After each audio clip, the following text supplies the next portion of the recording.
fragrance obsession. I hope you're all doing well. In today's episode, we are going to go to the house of Calvin Klein once again. Now, Calvin Klein is a love-hated house. A lot of people love the fragrances from this company. A lot of people don't like the fragrances. This one is known as a classic. This brings back a lot of nostalgia for me whenever I smell it. And I'm pretty sure it's the same for you guys. Whenever you think of this fragrance, you think of youth, you think of being young.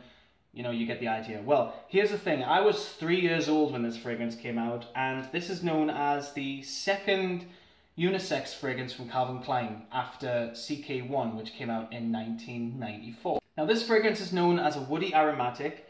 I have had this fragrance in my collection for about a day now. I got it yesterday for a very good price from the perfume shop here in the UK. I paid about £12 for this, and this is a 50ml bottle. And the fragrance, let me show you. Yes, I have to put it back in the box, so forgive me. This is CKB. Now, let me show you guys what this fragrance looks like. Now, the box is actually the same as CK1, but it's black. We get a pattern of what the bottle looks like on the outside of the box, which is a really nice feature. We get CKB on there, and we get Eau de Toilette, Calvin Klein, 1.7 fluid ounce, 50ml. And we get some information here on the back, the ingredients and whatever, and it says here the same as what it does on all of Calvin Klein's boxes, that the packaging is made from responsible sources. So it's made from like recycled materials and stuff. And we also get the Calvin Klein there on the top. Let me show you guys the bottle. Now, even though this is a 50ml bottle, it actually seems really small, and I think it's because I'm comparing it to my 200 bottle of CK1. But yeah, the bottle is actually really nice. We get this sort of like matte finish on the black bottle. It's really nice. We get CKB there, Calvin Klein on the bottom.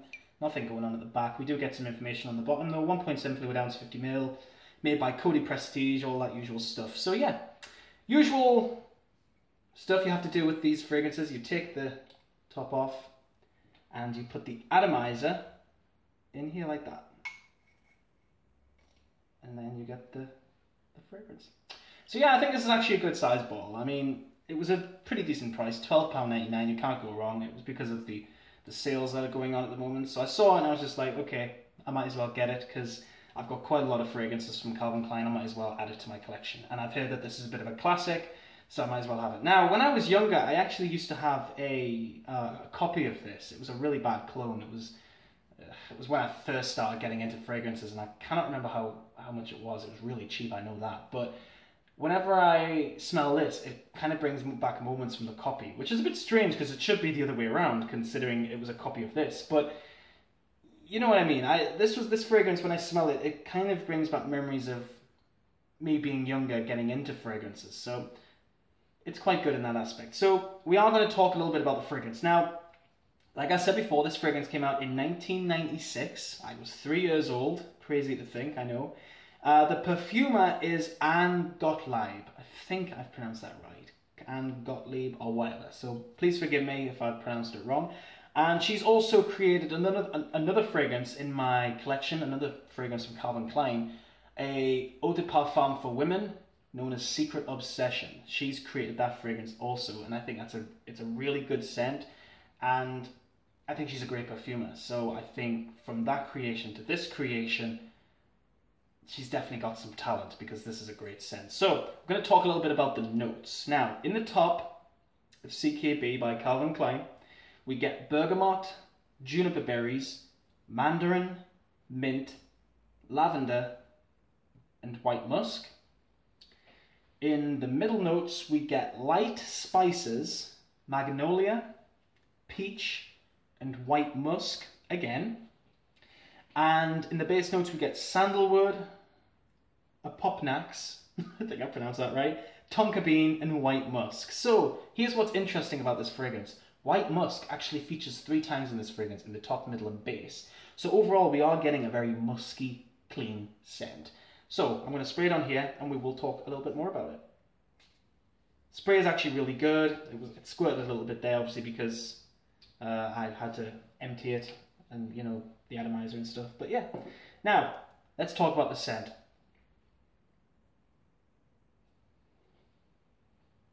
Now, to my nose, This smells exactly like bubble bath.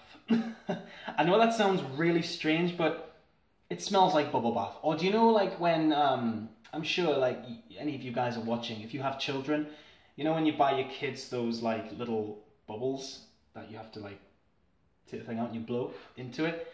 It smells exactly like that. It's got this clean bubble sort of smell. It's really, really strange, but obviously there is more to it. But that's exactly the vibe I get. It smells like bubble bath. I don't get a bergamot, but I do get a kind of mandarin and sort of mint combination. Mint's not very strong though. It's very, very mild, but the lavender is also there, and we definitely get the white musk. I think it's the white musk that's creating this sort of bubble type of smell. It's very, very unique, but it works, you know, because I mean, whenever I've used those bubbles or wherever I've used bubble bath when I was a kid, I've always liked the smell.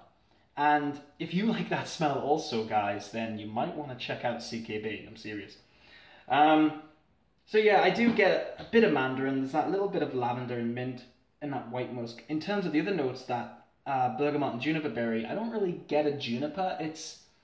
Overall, it's just very, very musky. It's like, it smells like a clean white musk with that little bit of mandarin and mint under there. It's really good. It's a very, very nice scent. Definitely unisex though. Like, I think with it being such a clean scent, exactly like what CK1 is, it's perfect for being unisex, you know? It's almost like it's suitable enough to be unisex, you know? It's not too harsh. It's not too, like, it doesn't have aldehydes or florals to be a feminine fragrance. And it also hasn't got those masculine notes like an oak moss or a, you know, something like that, you know? So it's a very subtle scent. Definitely something which I think is perfect. And I need to emphasize this. Perfect for when you get out of the shower. When you've had a really hot shower and you want to splash something on your skin, I believe that this fragrance is the perfect scent to go for. It's because of that bubble sort of smell that it has. I just think it's perfect. Now, in terms of the middle notes, because obviously white musk we get mentioned 3 times, we do continue to get the white musk throughout the whole scent. Peach, I didn't get a lot of peach actually. I didn't actually know this had peach in it up until now. But I don't get peach if I'm honest with you. Light spices, nah. I don't really think it's a spicy scent, to be honest with you. I think, yeah, I don't really think it's like that. It's very aromatic. So, yeah, very, very aromatic, to be honest with you. It's anything but spicy to my nose. Magnolia, again, I don't really get a floral vibe in this fragrance, if I'm honest with you. It just smells like bubble bath. Like, literally, that's the only word for it. It smells like bubble bath. Like, you know, like, you get the idea. Like the bubbles, when you blow into them. That's what it smells like. But, obviously, there is more to it, but I'm trying to detect all the other individual notes. So, yeah, in terms of the base now, however, sandalwood, I have noticed it does dry down to a very woody dry down, obviously. It's not sweet, and usually I like my sweet woody dry downs in fragrances. This one is just natural wood. It's almost got this sort of like burning smell to it, and I don't know where that comes from. It could be the Popanax maybe, or the tonka bean, I suppose. But it's not sweet whatsoever. In fact, this fragrance, like I said, dries down, very dry wood sort of smell. And I guess the white musk is helping that happen, to be honest. So yeah, I think this is a great scent. I think, you know, for anyone who's wanting a scent which is just so simple, but a classic, you know, something which smells unique, something that smells different, CKB is the one to go for. And it's dirt cheap. You can actually get this, I think, in 3 sizes. You can get the 50ml, which is the smallest bottle, which is this one. You can get the 100, and you can also get 200ml. Which is amazing. And there's a fragrance that I like from Calvin Klein as well, and it's called CK1 Shock. I used to have that in my collection, but I ended up dropping it on the floor and smashing it. It's a thing I'm doing at the moment. But I used to love that fragrance, and they've also started doing that in 200ml as well. So if you like CK1 Shock, keep an eye out for the 200ml. So guys, thank you so much for watching this review on CKB by Calvin Klein. I hope you've enjoyed this review. Please let me know what you think of this fragrance in the comments below, and I will definitely get back to you. Thank you so much for watching, and keep